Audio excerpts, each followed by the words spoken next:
Siria está aquí, a 8 horas de avión de España. Es la mitad de grande y su población se concentra aquí.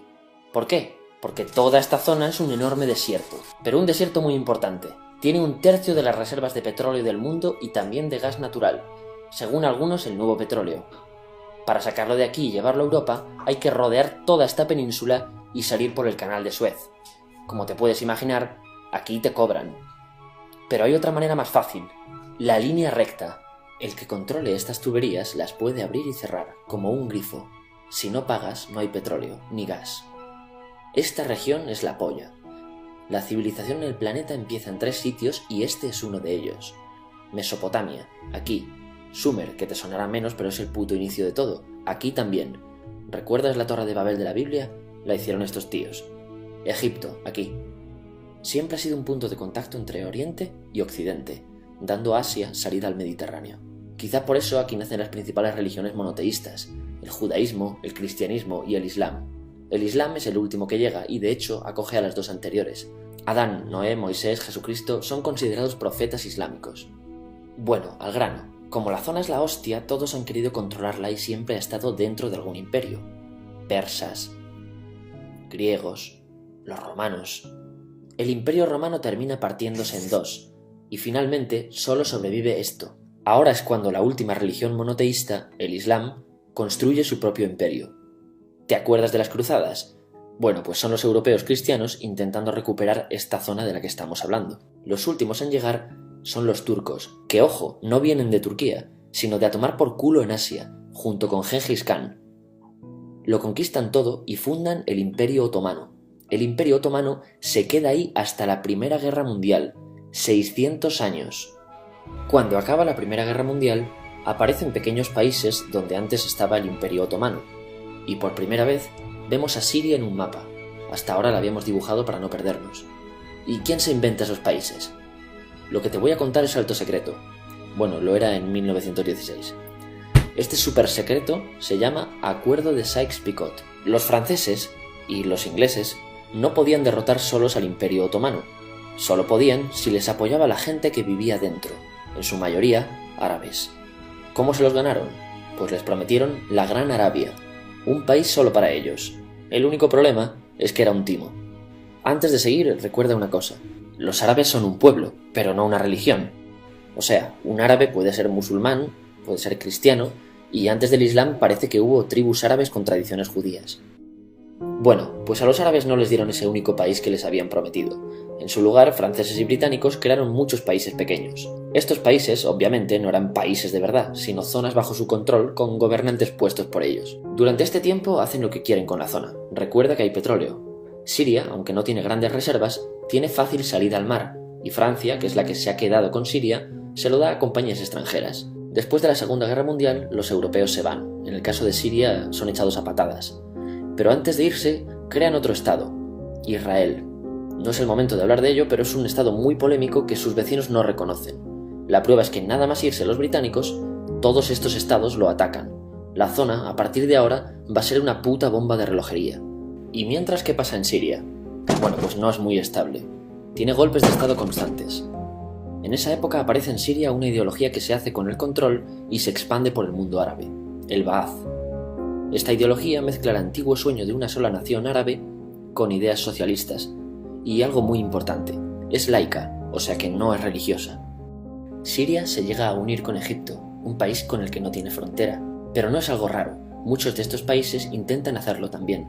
Como recordarás, a esta gente se le había prometido un solo país y las ganas las seguían teniendo. Pero la unión falla. En este tiempo Egipto les convence para nacionalizar el petróleo. En Siria, Al-Assad, el padre del Assad de ahora, se convierte en jefe del estado Ba'ath. En Irak, también Ba'ath, comienza a ganar fuerzas Saddam Hussein. Las diferencias entre ambos países dividen a los partidos Ba'ath de otros países en pro-Siria o pro-Irak. Ahora ocurre la Guerra Fría.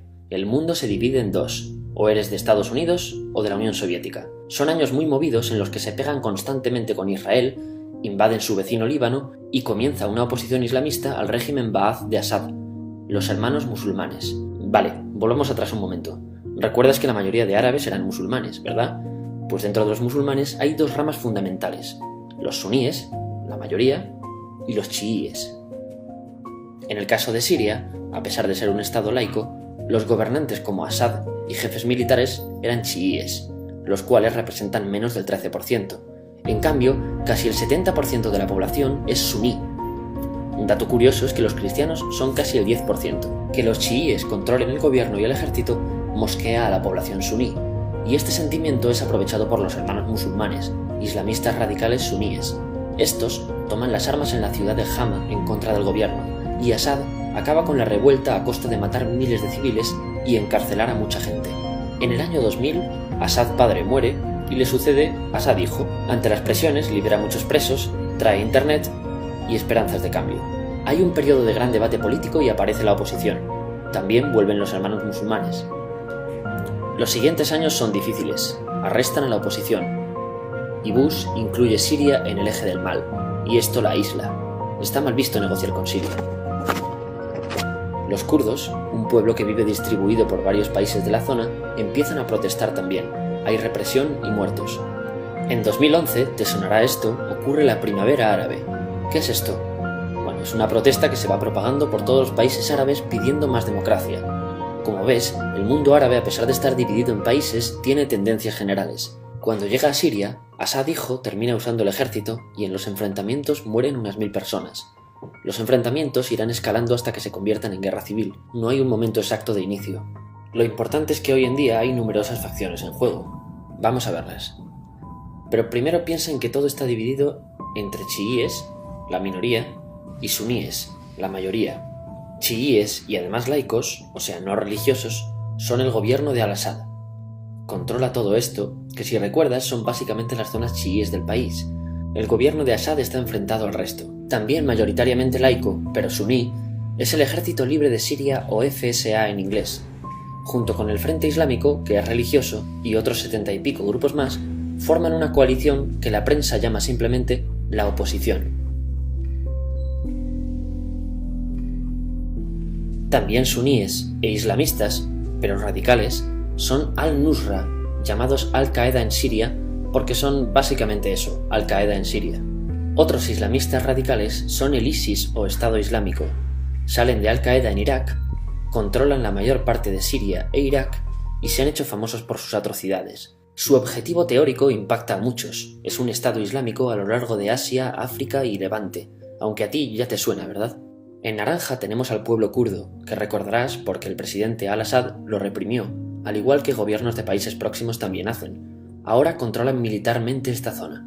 Antes de terminar, repasemos los apoyos internacionales a fecha de octubre de 2015.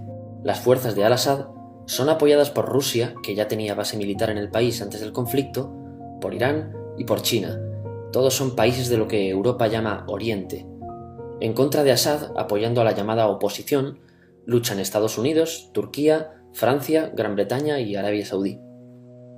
Podemos terminar con algunas conclusiones. Te advierto que esto ya es pura opinión. Si recapitulamos, vemos que la región es estratégica. Por su situación privilegiada, todos la quieren. Siria siempre ha estado bajo el paraguas de grandes imperios. Piensa que hace 100 años la actual Francia era Francia, Gran Bretaña era Gran Bretaña, pero es que hace 200 también, y hace 300 también, y hace 400 también. En cambio, Siria solo es Siria desde hace menos de 100 años, y solo se gobierna a sí misma desde hace poco más de 50. Además, jamás decidieron sus fronteras, se las impusieron. Europa divide Oriente Medio a su antojo para controlarlo, diseñando países sin tener en cuenta su población. Muchos historiadores dicen que todo pueblo tiene la necesidad de manejar su propio destino, pero estos ingredientes que hemos visto juegan en contra de proyectos como la Siria Ba'ath, que encima usa la represión para mantenerse. En última instancia, producen una guerra civil. En este contexto no es extraño que aparezcan actores que se alimenten de la desesperación, el sentimiento suní de opresión y la visión de Occidente como invasor. ISIS usa la identidad árabe y la mitología de antiguos imperios. Cuando quieras entender el presente, pregúntate: ¿y el pasado?